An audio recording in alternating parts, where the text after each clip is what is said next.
बच्चों, आज हम लोग सीख रहे हैं बोर्ड परीक्षा में लिखने का तरीका। हमारा कॉपी आकर्षक हो, प्रभावशाली हो, अधिक से अधिक नंबरों को आकर्षित करे। What you know, it is not important how you represent, it is more important. आप क्या जान रहे हैं इससे कोई मतलब नहीं है, आप कॉपी पे कैसे रिप्रेजेंट कर रहे हैं, कॉपी पे कैसे लिख रहे हैं। यानी आपके कॉपी का ही मूल्यांकन होगा, जो आप कॉपी पे लिखे रहेंगे उसी का मूल्यांकन होगा, उसी पे मार्क्स मिलेंगे। तो इसके लिए कुछ ज़रूरी टिप्स है, आइए हम लोग 1 बाय 1 देखते हैं। तो सबसे पहले तो इसमें ज़रूरी है कि प्रश्न संख्या लिख देना। प्रश्न संख्या लिखने के बाद जब भी आप आंसर लिखना शुरू करेंगे तो जो भी हेडिंग बनाएंगे उस हेडिंग को अंडरलाइन जरूर कर देंगे। जैसे मान लीजिए आप यही लिखे तो इसके नीचे ऐसे अंडरलाइन होना जरूरी है, तो इसमें 2 लाइन से ऐसे अंडरलाइन कर देंगे।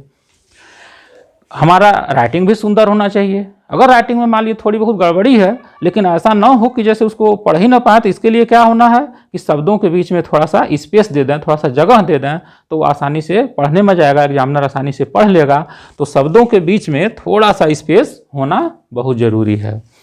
इसके अलावा आपके जिस क्वेश्चन के आंसर में फिगर की ज़रूरत है तो वहाँ पर फिगर आप जरूर बनाइए। कुछ प्रश्न ऐसे होते हैं जिसमें फिगर अपने आप ही बना सकते हैं और एग्जामिनर को आसानी समझा सकते हैं। तो जैसे ही आपका फिगर देखेगा तो तुरंत एग्जामिनर प्रभावित हो जाएंगे और आपको अधिक से अधिक नंबर देंगे। हाँ, और चित्र में नाम उसका जरूर लिखिए। जैसे मान लीजिए कोई आप फिगर बना रहे हैं, तो जैसे ही आप फिगर बना रहे हैं तो इसमें नाम लिखना है। तो नाम लिखने के लिए ऐसे सीधी लाइन का प्रयोग करेंगे, ऐसे ऐसे। यहाँ पर जो भी नाम है आप यहाँ नाम लिख देंगे।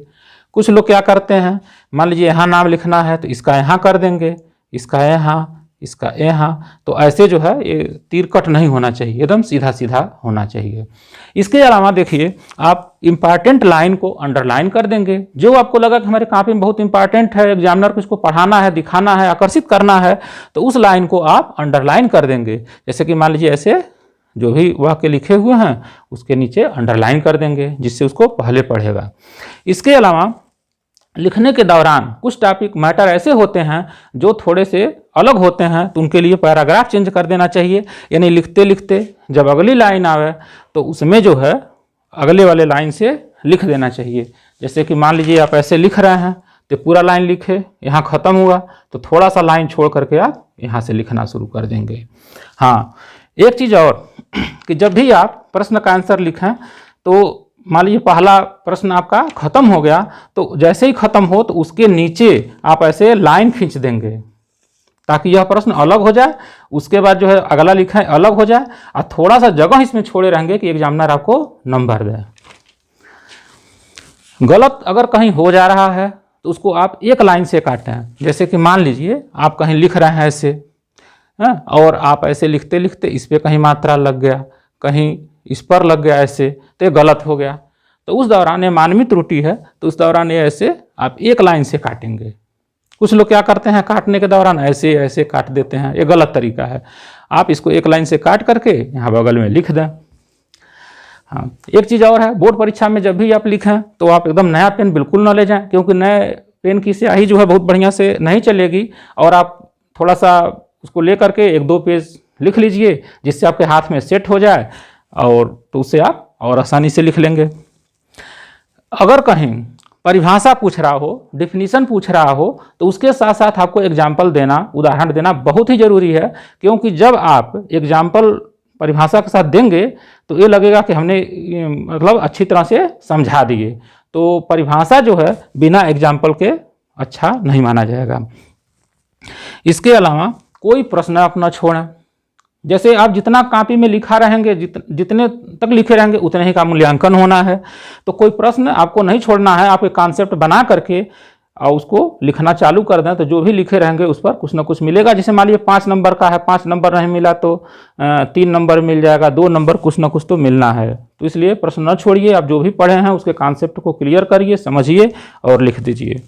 स्केच जो है अच्छे क्वालिटी का प्रयोग करना चाहिए, क्योंकि जैसे आप स्केच से लिखते हैं तो उसके पिछले साइड में वो आ जाता है, तो जब पिछला पेज जब जाते हैं लिखने के लिए तो उस पर वो सही तरीके से आ नहीं पाता है।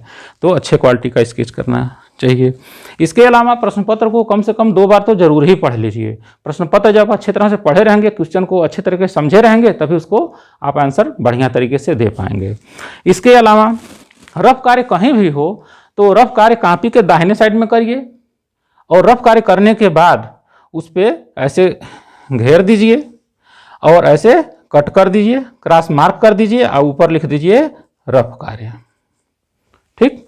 अगर बहुत ज़्यादा रफ कार्य करना है तो उसको सबसे कॉपी का लास्ट पेज पे करिए, वहाँ पे भी रफ कार्य जब हो जाए तो ऐसे कट करके ऊपर रफ कार्य लिख दीजिए।